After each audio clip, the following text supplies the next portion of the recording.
Nicole Neily is president and founder of Parents Defending Education. She cares a lot about this, and I'm glad we have someone like her who does.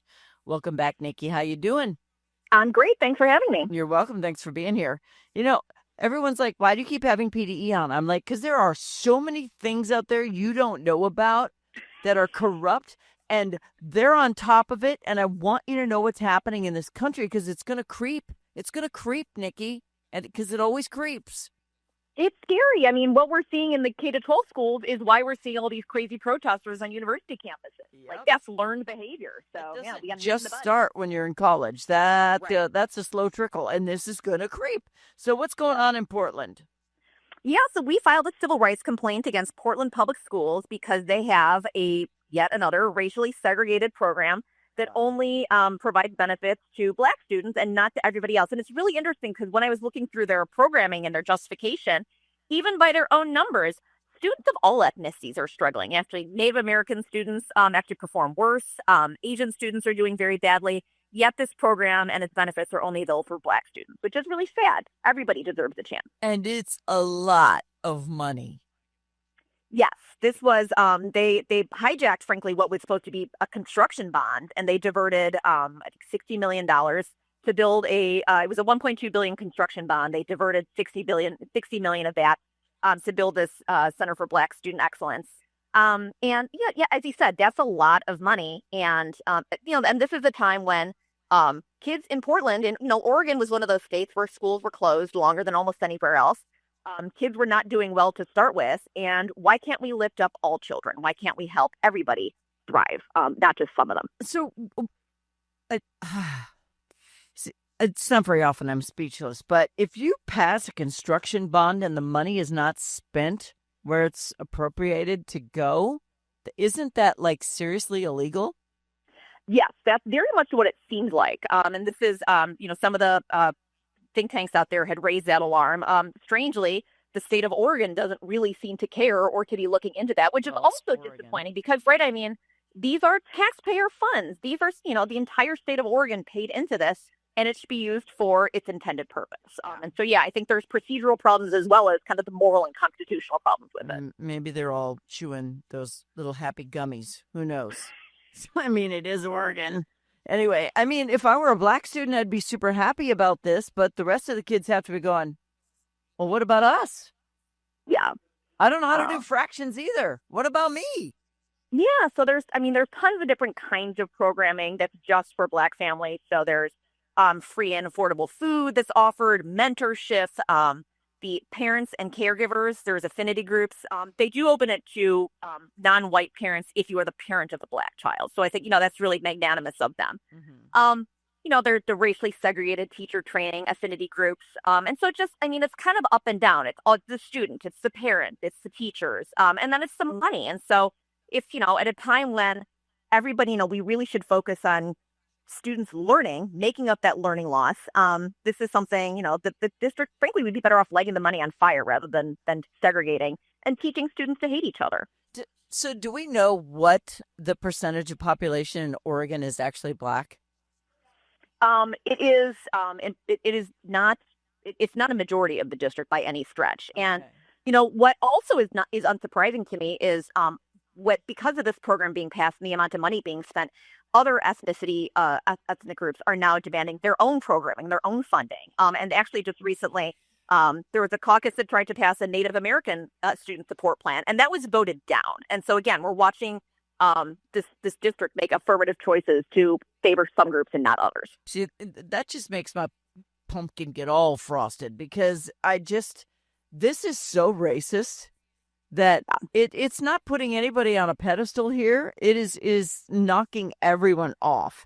Constitutionally speaking, this, even Title IX speaking, this is not legal. Yeah, it's really wild. And I mean, yeah, you think this is very clearly unconstitutional. And then we have had President Trump, pretty much since day one, issue these executive orders that Department of Education issuing the Dear Colleague letter saying, treating students differently on the basis of skin color is prohibited, period, full stop. We had Chief Justice Roberts a couple of years ago in one of his opinions say the best way to stop racial discrimination is to stop discriminating on the basis of race. Yeah. And yet you have Portland Public Schools coming in like, hold my beer, like, let's double down on this. This is just wild. No, it's gummies. Hold my gummies. All right, I'm just kidding.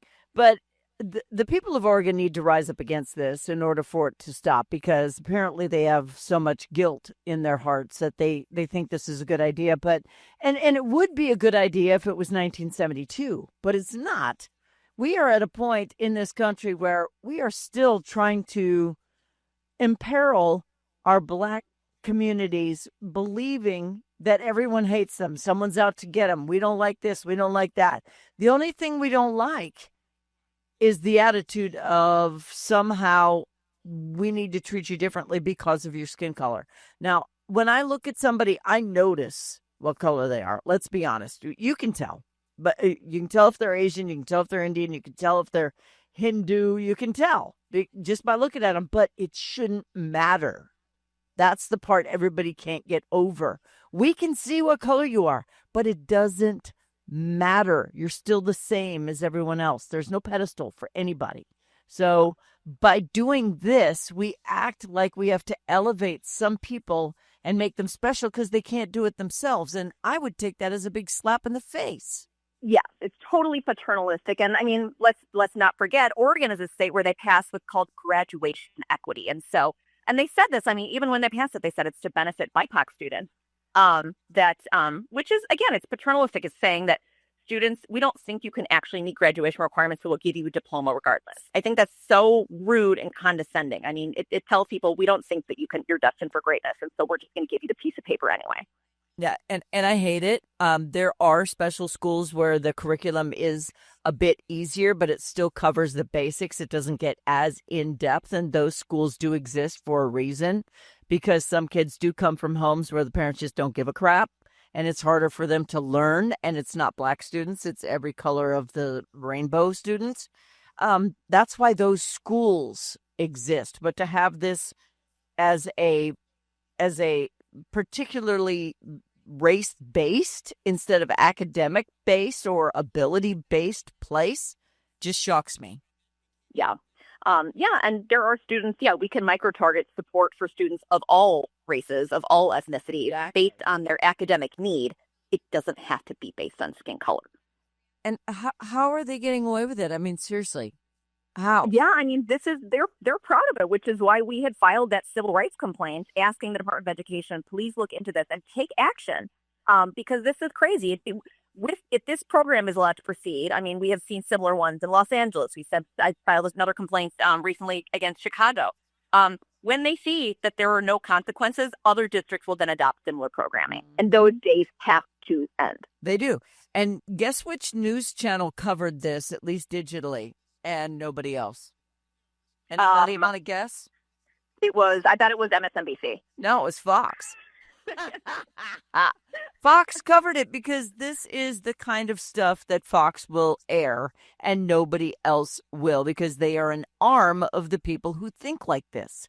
So it's got to stop. And I just had a member of Project 21, the Black conservative think tank, who they don't even want this. So I would not feel privileged to go to a place like this.